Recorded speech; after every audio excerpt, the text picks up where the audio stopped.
అబ్బో ఇక్కడ కేజీ చీరలు కొంటే అర కేజీ చీరలు ఫ్రీ అంట. మంగళ్య షాపింగ్ మాల్ కేజీల్లో సేల్ టన్నుల్లో ఆనందం. సోషల్ మీడియా పోస్టులు రాజకీయ వర్గాల్లో ఏ రేంజ్ లో పొలిటికల్ హీట్ ని పెంచుతాయో ప్రత్యేకంగా చెప్పక్కర్లేదు. కానీ ఇప్పుడు ఒక మాజీ మంత్రి చేసినటువంటి సోషల్ మీడియా పోస్ట్ ఆంధ్రప్రదేశ్ రాజకీయాల్లో పెను సంచలనమే రేపుతోంది. అసలు కేంద్ర మంత్రిని టార్గెట్ చేస్తూ ఆయన పెట్టిన ఆ ఏఐ వీడియో వెనుక ఉన్నటువంటి అసలు కథ ఏంటి? కేసులు పెడతామని హెచ్చరిస్తున్నా నాకు నచ్చిన వీడియో నేను షేర్ చేస్తా, ఎవరికి భయపడేది లేదు అంటూ అంత ఘాటుగా ఎందుకు స్పందించారు? ఈ వివాదం వెనుక ఉన్నటువంటి పూర్తి సంచలన నిజాలేంటి అనేది ఒకసారి తెలుసుకునే ప్రయత్నం చేద్దాం. మాజీ మంత్రి అంబటి రాంబాబుపై సిఐడి కేసు ఏ వీడియో వల్లే అనేటువంటి మాట అయితే చెప్తున్నారు.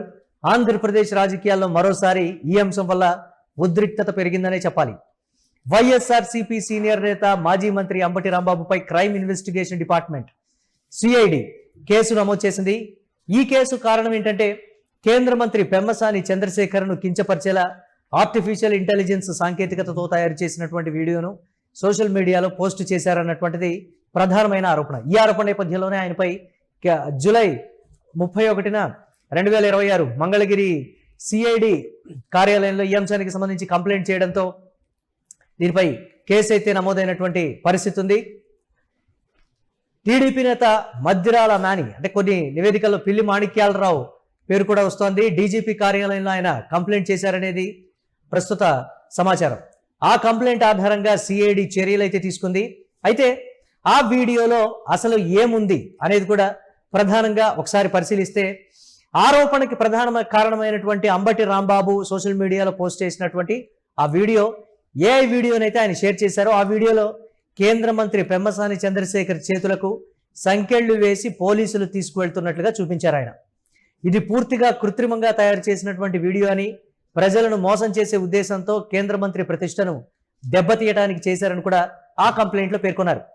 సిఐడి ఈ కేసును బిఎన్ఎస్ చట్టం సెక్షన్లు 196, 353, 61 కింద, ఐటీ చట్టం సెక్షన్ 67 కింద, బిఎన్ఎస్ఎస్ సెక్షన్ 173 కింద నమోదు చేసింది.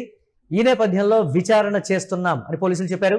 అయితే ఈ అంశానికి ప్రధాన కారణం ఏంటంటే రాజకీయ నేపథ్యం, అలాగే పాత శత్రుత్వం అని పర్టికులర్గా నియోజకవర్గాల్లో గుసగుసలు వినిపిస్తున్నాయి. ఇది కేవలం ఒక వీడియో విషయం కాదు. అంబటి రాంబాబు పెమ్మసాని చంద్రశేఖర్ మధ్య గుంటూరు జిల్లాలో సంవత్సరాలుగా కొనసాగుతున్నటువంటి రాజకీయ యుద్ధం. ఆ రాజకీయ యుద్ధంలో భాగంగానే అంబటి రాంబాబు ఆ వీడియోను షేర్ చేశారనేటువంటి మాట చెప్తున్నారు. గతంలో అంబటి రాంబాబు ముఖ్యమంత్రి నారా చంద్రబాబు నాయుడుపై అనుచిత వ్యాఖ్యలు చేశారు. ఆ వ్యాఖ్యల కారణంగా 2026 జనవరి చివరిలో గుంటూరులోని అంబటి నివాసంపై టీడీపీ కార్యకర్తలు ఏ స్థాయిలో దాడి చేశారో అందరికీ తెలిసిందే. కర్రలు, రాళ్లతో ఇంటిపై, వాహనాలపై దాడి జరిగింది. అంబటి రాంబాబు ఆ దాడి వెనుక కేంద్ర మంత్రి పెమ్మసాని చంద్రశేఖర్ హస్తం ఉందని కూడా తీవ్ర ఆరోపణలు అయితే చేశారు. పోలీసులు సరైనటువంటి చర్యలు తీసుకోవడం లేదని, తనను లక్ష్యంగా చేసుకున్నారని కూడా అంబటి ఆవేదన వ్యక్తం చేశారు. ఆ తర్వాత అంబటి రాంబాబును అరెస్టు చేశారు. చంద్రబాబుపై చేసినటువంటి వ్యాఖ్యల కేసులో ఆయన్ను రాజమండ్రి సెంట్రల్ జైలుకు తరలించారు. అక్కడ 18 రోజులు రిమాండ్ ఖైదీగా ఉంచారు. బెయిల్ వచ్చాక జైలు నుంచి బయటకు వచ్చినటువంటి అంబటి మళ్లీ పెమ్మసానిపై విరుచుకుపడ్డారు. నాకు 18 రోజులు సినిమా చూపించారు, మీకు కూడా సినిమా చూపిస్తామని హెచ్చరించారు. అమెరికాలో వేల కోట్లు సంపాదించిన భారతదేశంలో చట్టం నుంచి తప్పించుకోలేరని వార్నింగ్ ఇచ్చారు.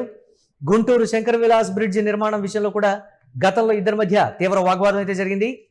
అయితే ఇప్పుడు ఏం జరగబోతుంది అనేది ప్రధాన ప్రశ్నగా వినిపిస్తోంది. సిఐడి విచారణలో ఆ ఏఐ వీడియోను ఎవరు తయారు చేశారు, ఎవరు షేర్ చేశారు, దాని వెనుకున్నటువంటి ఉద్దేశం ఏంటి అనే అంశాలపై దృష్టి సారించారు.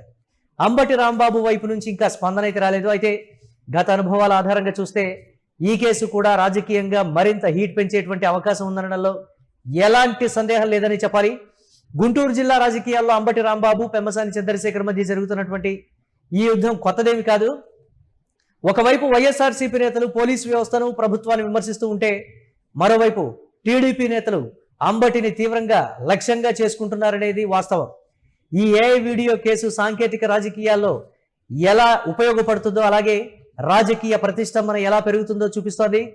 విచారణ ఎలా ముందుకు సాగుతుంది, అంబటి రాంబాబు ఏమని స్పందిస్తారు అన్నీ కూడా ఇప్పుడు మనం వేచి చూడాల్సినటువంటి పరిస్థితి ఉంది. అయితే మాజీ మంత్రి అంబటి రాంబాబు సోషల్ మీడియాలో షేర్ చేసిన ఏ వీడియో కారణంగా సిఐడి కేసు అయితే ఆయన ఎదుర్కొంటున్నారని అయితే పర్టికులర్గా చెప్పొచ్చు. కేంద్ర మంత్రి పెమ్మసాని చంద్రశేఖర్ చేతులకు సంకెళ్లు వేసినట్లుగా చూపించినటువంటి ఆ వీడియో రాజకీయ శత్రుత్వానికి కొత్త రకమైనటువంటి రూపుని తెచ్చిందనే చెప్పాలి. గతంలో ఇంటిపై దాడి, జైలు శిక్ష, పరస్పర ఆరోపణలు, ఇప్పుడు మళ్ళీ ఏ వీడియోతో కొత్త అధ్యాయం అయితే ప్రారంభమైందని చెప్పాలి. గుంటూరు జిల్లా రాజకీయాల్లో ఈ అంశం చిలికి గాలివానలా మారుతుంది.